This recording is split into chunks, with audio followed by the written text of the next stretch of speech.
talk about alloys. Alloys, marine grade alloys. The alloys are divided in two groups. In two groups, guys. Ferrous alloys and non-ferrous alloys. Okay, ferrous alloys are alloys based on iron. Iron is the main component. Iron plus other components. Normally, it's carbon, it's silica, it's chromium, yeah? But it's iron is the main component. What about the non-ferrous alloys? Alloys of the rest of the metals. Aluminum alloys, copper alloys, blah, blah, blah. The rest of the metal except iron. Oh, ferrous alloys and non-ferrous alloys. Hey, my friend, then the ferrous alloys are very important. The ferrous alloys are divided in three groups. Are divided in cast irons, steels, and stainless steels. Look at this. The ferrous alloys are divided in cast irons, high content of carbon, steels, medium content of carbon, and stainless steels, low content of carbon, and ultra high properties. Those are the three. How much is the content of carbon in those three groups? In between 0.1% until 4%. Okay, in other words, if I have a steel alloy with high content of carbon, this is an expensive alloy, this is a cheapest alloy. It's cheap. For example, the steel used in the construction is expensive? It's not expensive. That steel have low level of carbon or high? It's high. No ultra high. If it's ultra high, it's cast iron. Give me example of cast irons. Basically, for example, the exhaust manifolds. The exhaust manifold is cast iron. The caps of the municipal raw water system in your neighbor, those caps on the street, is cast iron.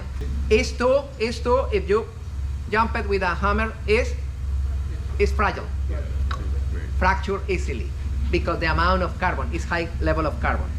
The cast iron are too fragile. Can I weld cast iron? No. You weld, but you can separate easily. It's difficult. Weld cast iron. No, this is the inconvenience with cast iron, and it's porous. The finish is not smooth. It's bad quality. It's for a surface and an element where you don't need precision. No, it's cheap. Oh, steel is steel. It's less amount of carbon, and it's carbon with other ingredients, titanium, You have good steels. Steel for different applications. For example, the crankshaft in the engine is an special steel. The camshaft is an special. It's not a stainless steel. It's a steel, but it's a steel with titanium, with vanadium, with chromium, with other ingredients that improve the performance of those alloys. It's clear, guys? And of course, you have special steels, stainless steels. Oh, those stainless steels are non-magnetic. In some cases, they are excellent for chirurgical surgery elements, for sanitation elements, for food preparation. Those the level of carbon is practically zero, 0 point something. It's clear, guys? All right. What is the enemy of the iron alloys? The enemy in terms of the damage the properties is carbon. It's carbon. Carbon is another magic element in the periodic table. You remember where is located carbon? In group number 4. What is the meaning of that? 4 electrons in the other 4 electrons in the last orbit. And carbon is magic because depending how is organized the structure of the atoms, you have graphite, or you have diamonds. But it's carbon. It's pure carbon. But this is diamonds. This is a magnet for ladies. No? And this is graphite. And graphite is, a diamond is too hard. You can, is the hardest. And what about graphite? And it's used in lubrication system, no? Wow, this is lubricant and this is? This is, look at this, and it's carbon. How is that? Ask to him. I don't know. It's incredible. Yeah, I know. It's because the organization of the structure in the atoms. But it's carbon, it's magic. Other important use of a carbon structure in marine application is what? Carbon fiber. What is the structure of the carbon fiber? Look at this. I have atoms of carbon. How many electrons in the last orbit? 4. Okay. How many electrons need an atom to be stable?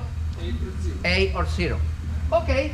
Oh, this one share with this with this, this with this, this with this, this with this, this with this, this with this, this. Okay, at the end of the day, what happened with that structure? A is stable. What happened if other atom of other element pass around that structure? Penetrate that structure? No, because the structure is stable. Wow, you can add it water, you can add it acid, you can add it, and the structure is stable. Oh, wow, and is additionally is stable and is strongest. It's nice, no? This is why the people have a carbon structure in carbon fiber and covered with resin. Is perfect. Other similar structure in the same group, you have silica. What is silica? It's sand, silica, and you have another structure exactly the same, but with silica. That structure is react with other elements. It's perfect, and you can cover with resin. Is fiberglass. Can I spill acid in? Yes. Destroy? No. Can I spill? No. Yes. Can I spill the gasoline? Affect the structure? No. Because the structure is saturated, is stable. Nice, no? Carbon is magic. Carbon is incredible, no? It's liquid. It's like a lubricant in one moment. It's diamond. It's petroleum. it's carbon. It's magic. Okay. You remember in our class of diesel engines, guys, we did the here in the board. We studied the presentation that I prepared to analyze the oil sample and the coolant sample. You remember? And we are going to refresh quickly what happened if we found it in the oil sample high content of nickel. Where is the problem? You remember? Heat exchanger? In the heat exchanger, because the heat exchanger, the composition is a copper-nickel alloy. You remember?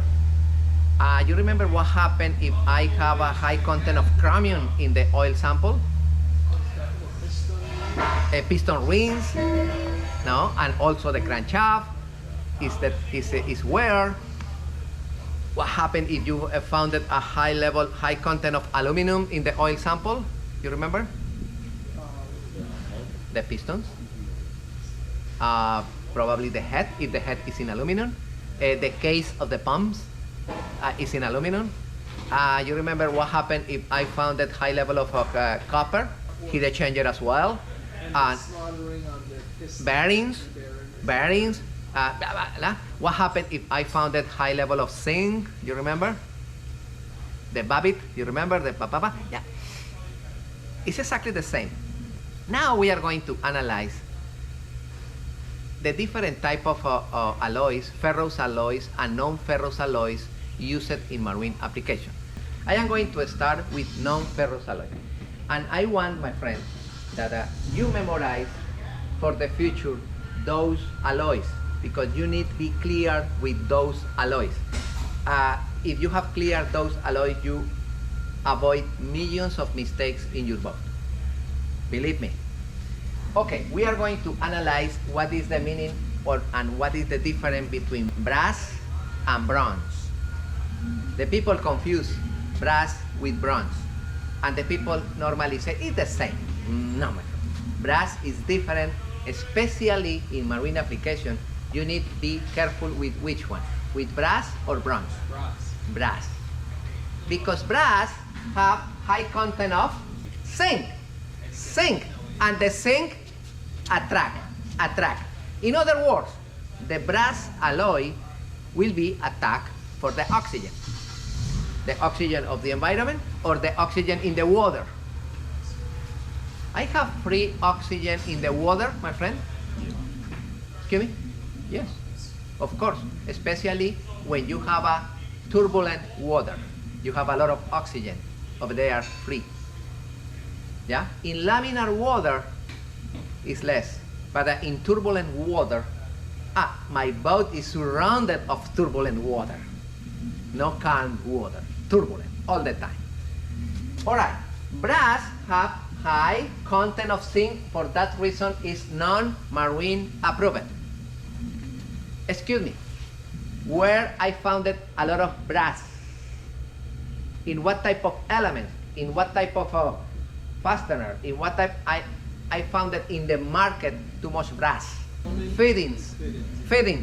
What happened if I, for example, I have a, what are the two elements that are enemies in the marine environment?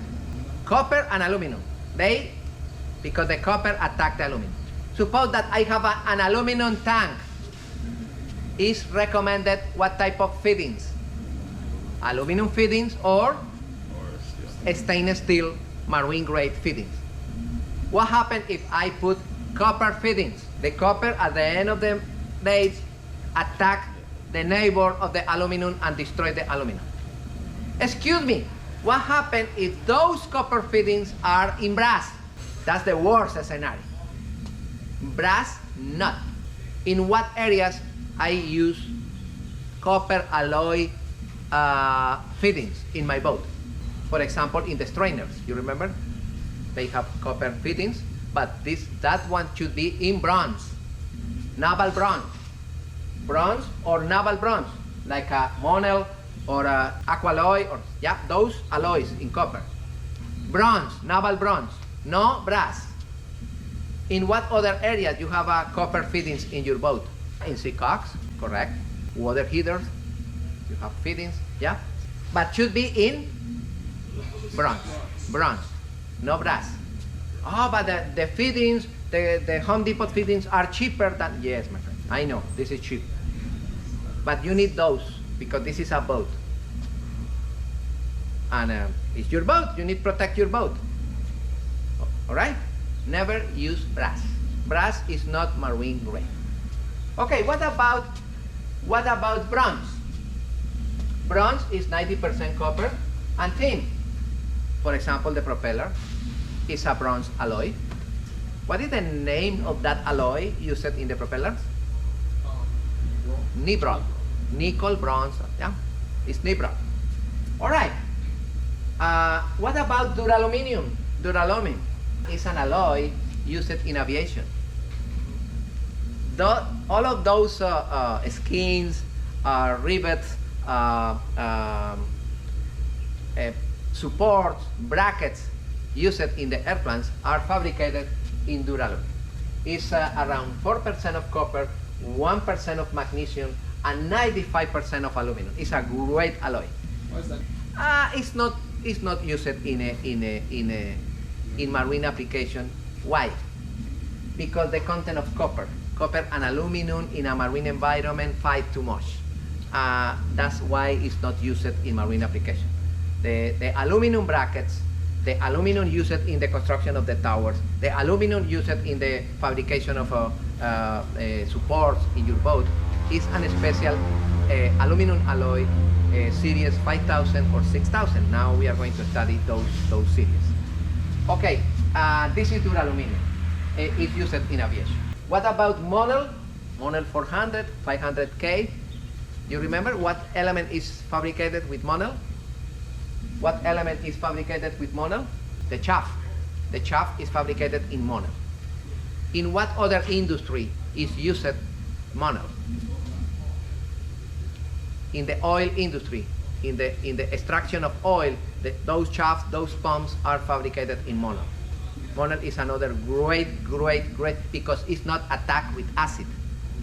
Of course, it's not attacked with salt water. Salt water no corrode. This is a zero corrosive alloy. Okay, guys, look at this. Nibral is the alloy of the propellers, no? You see, the hardness of the nibral is superior than any other steel alloy. It's incredible, and it's excellent for propellers because the strength, the resistance is superior to any other steel alloy. Other is tubing bronze. Look at this. Tubing bronze is tin, zinc, and copper. It's excellent for corrosion resistance. It's used in propeller and shafts. And now we have a lot of aluminum alloys used in marine application. The series 6000, the series 7000. Look at the composition. The series 6000 is 95% of aluminum, a little amount of silica and magnesium. This is the series 6000. The series 7000 is 97% of aluminum, zinc, and silica. That one is excellent for areas where the fatigue affects the performance of that metal. Molmax. This is another alloy used in marine application. It's 97% of copper, 0.2% of nickel, 0.1% of cobalt, and 2% of beryllium. High strength, good thermal conductivity, good wear resistance, good weldability. All right.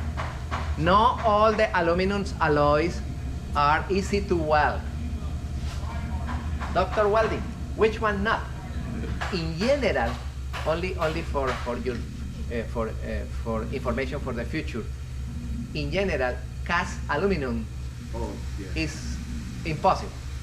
Basically, weld. You can weld, but the joint is not permanent. If the quantity of aluminum is close to 100, it's easy weld. But if the amount of aluminum is less than 90%, it's too difficult.